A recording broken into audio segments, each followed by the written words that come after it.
So hello guys, চলে এসেছি আমরা নতুন একটা ভিডিও নিয়ে। আজকের ভিডিওতে আজ আমরা যেই বিষয়টাকে নিয়ে আলোচনা করব সেটা হচ্ছে কাকে বলে কনফেশনাল পোয়েট্রি। আজকের ভিডিওর মধ্যে আমরা কনফেশনাল পোয়েট্রি সম্পর্কে আলোচনা করব এবং তার সাথে আমাদের কনফেশনাল পোয়েটস এবং পোয়েটিস যারা রয়েছেন তাদের সম্পর্কে আমরা আলোচনা করব। তাহলে চলো শুরু করা যাক আজকের ভিডিওটা। তো সবার আগে কনফেশনাল পোয়েট্রি কাকে বলে জানা যাক। দেখো, কনফেশনাল পোয়েট্রি হচ্ছে একটা মিড 20th সেঞ্চুরি একটা পোয়েটিক মুভমেন্ট, যেখানে কি হয়, যেখানে আমাদের কবিরা তারা তাদের নিজস্ব প্রাইভেট লাইফের কথা তাদের কবিতার মধ্যে ফুটিয়ে তোলেন এবং সেটার মধ্যে অনেস্টি আমরা দেখতে পাই, তার সাথে ইমোশন একটা ইন্টেন্সিটিও আমরা দেখতে পাই। অর্থাৎ ওনারা ইমোশনালি মনের ভাবটাকে ওনাদের কবিতার মধ্য দিয়ে প্রকাশ করে থাকেন এবং তার সাথে আমরা দেখে থাকি ওখানে এক প্রকার বলতে পারো সিঙ্গেল প্রোনাউন আই এর ওপর বিশেষভাবে জোর দেওয়া হয়। মানে যেখানে আমাদের পোয়েট নিজেই বলতে চাচ্ছেন যে আমার ফিলিংটা কেমন, অর্থাৎ ওখানে কবির ফিলিংটাকে বোঝানোর চেষ্টা করা হচ্ছে কনফেশনাল পোয়েট্রির মধ্য দিয়ে।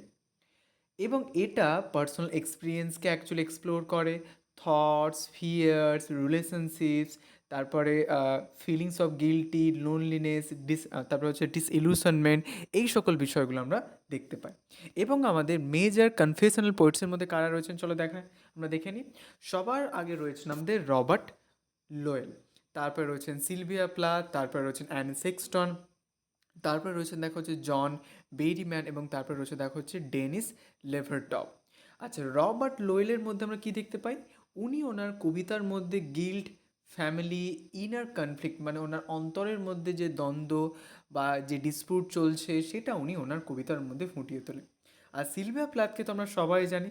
সিলভিয়া প্লাথ তিনি তার কবিতার মধ্যে ওনার নিজস্ব পেন, আইডেন্টিটি এবং নিজেকে খোঁজার একটা ইচ্ছে ওনার কবিতার মধ্যে আমরা প্রায় দেখতে পাই।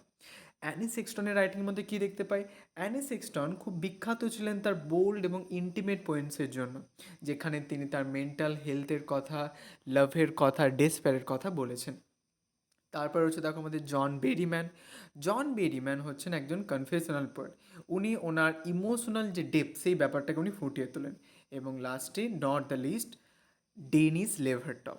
ডেনিস লেভারটপ উনি অত্যন্ত ক্ল্যারিফাইড ওয়েতে অনেস্টির সাথে ওনার পার্সোনাল এক্সপিরিয়েন্স এবং সোশ্যাল কনসাইন্সের কথা কবিতার মধ্যে ফুটিয়ে তোলেন। তো এই হচ্ছে আমাদের কনফেশনাল পোয়েট্রি। এবং আরও অনেকেই রয়েছে, কমলা দাস রয়েছে, আরও অনেকেই আমাদের কনফেশনাল পোয়েট এবং পোয়েটিস রয়েছে। ঠিক আছে, তো এই হচ্ছে আমাদের আজকের ভিডিও। যদি কারো কোথাও কোনো কোয়েশ্চেন থাকে কনফেশনাল পোয়েট্রি নিয়ে, অবশ্যই তোমরা কমেন্ট সেকশানে জানাতে পারো।